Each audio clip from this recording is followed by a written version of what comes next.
Si vous avez bien suivi les précédents épisodes, alors vous savez que le delta de l'Aa est un polder, un territoire gagné sur la mer. Chez nous, on appelle ça les wateringues. Vous vous rappelez, c'est ce système qui nous protège des submersions marines en faisant barrage à la mer et des inondations continentales en contrôlant les écoulements des eaux douces. Mais quand même, vous devez vous dire que ça doit être vraiment dangereux d'habiter sur un territoire comme celui-ci. Surtout avec ce que l'on entend sur le changement climatique et l'élévation du niveau de la mer. Et bien dans cet épisode, je vais vous décrire tous les risques d'inondation auxquels le delta de l'Aa est confronté et où ils sont localisés. Et vous le verrez, on a une bonne connaissance du problème et beaucoup d'actions sont déjà réalisées pour nous protéger des risques présents et à venir. Tout d'abord, un petit rappel sur la notion de risque et d'inondation. L'inondation est la submersion d'une zone habituellement hors d'eau. Le risque d'inondation est le produit de deux composantes, un aléa, comme le débordement d'un cours d'eau, et un enjeu, à savoir des personnes et des biens implantés en zone inondable. Pour le dire autrement, une inondation est un phénomène naturel.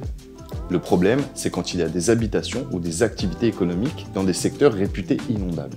Sur le delta de l'Aa, 4 types de risques peuvent nous impacter. La submersion marine, l'inondation continentale, la remontée de nappe et le ruissellement. La submersion marine est une inondation causée par une entrée de la mer à l'intérieur des terres. Elle se produit principalement à l'occasion de grandes marées associées à une tempête. 3 types de phénomènes peuvent se produire. Le débordement, la mer submerge les ouvrages de défense naturelle ou anthropiques et envahit les terres situées sous le niveau exceptionnel de la mer. Le franchissement, des paquets de mer franchissent les ouvrages de protection sous l'effet de la houle et des vagues. La rupture d'un ouvrage, sous l'effet des vagues, les digues ou cordons dunaires peuvent céder et il se crée alors des brèches par lesquelles la mer s'engouffre. C'est particulièrement le cas dans les secteurs soumis à de l'érosion côtière. Sur les wateringues, on parle d'inondation continentale lorsque les canaux ou les fossés débordent. Ces inondations se produisent généralement en hiver quand les pluies sont importantes et que les sols sont saturés en eau. Mais il arrive également que des orages entraînent des débordements en été. Les inondations continentales sont fortement liées aux conditions de marée et aux surcotes marines, qui peuvent significativement diminuer les capacités d'évacuation des crues à la mer. Elles peuvent aussi être provoquées par des pannes d'ouvrages hydrauliques, comme les stations de pompage servant à contrôler le niveau des eaux dans les terres. Sur le polder, les sols abritent une nappe superficielle qui repose sur un socle imperméable, l'argile des Flandres. Proche de la surface, cette nappe est très sensible à la pluviométrie. Lorsque la nappe superficielle est pleine et qu'elle ne peut plus stocker d'eau, elle remonte et inonde progressivement les habitations en surface. C'est l'inondation par remontée de nappe. Pour le delta de l'Aa, c'est le système des wateringues qui régule en permanence le niveau de cette nappe. Lorsqu'il pleut, l'eau qui n'est pas absorbée par le sol ruisselle en surface. Le ruissellement peut alors entraîner l'érosion des sols et aboutir à l'envasement du réseau hydraulique des wateringues. Dans certains cas, ce ruissellement se transforme en coulée de boue et provoque des dégâts plus importants, notamment sur les routes et les habitations. Le développement des surfaces imperméabilisées est aussi une cause et un facteur aggravant du ruissellement. En milieu urbain, les débits d'eau de ruissellement peuvent être très importants et saturer les réseaux d'évacuation des eaux pluviales.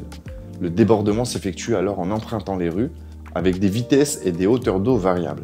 Ils peuvent dès lors occasionner des dégâts humains et matériels. Maintenant que je vous ai détaillé les 4 risques qui peuvent impacter le delta de l'Aa, vous voulez certainement savoir si l'endroit où vous habitez est à risque. Eh bien, rien de plus simple, il suffit de vous rendre dans votre mairie ou votre préfecture et de consulter le document d'information communal sur les risques majeurs, appelé également DICRIM. Vous y trouverez la liste et la localisation des risques naturels et technologiques affectant votre commune et les consignes de sécurité liées à ces phénomènes. Et si vous allez en mairie, profitez-en pour lire le plan communal de sauvegarde. Ce document détaille les moyens communaux pour faire face aux situations d'urgence. Bon, je sens que ma réponse vous laisse un peu sur votre faim. Alors pour ne pas vous frustrer, je vous ai préparé une carte qui localise l'ensemble des risques d'inondation sur notre polder. Elle synthétise les données issues des plans de prévention des risques et des modélisations réalisées par l'État. Commençons par le littoral. Quand il est soumis aux tempêtes, cela engendre des problématiques d'érosion côtière et de submersion marine.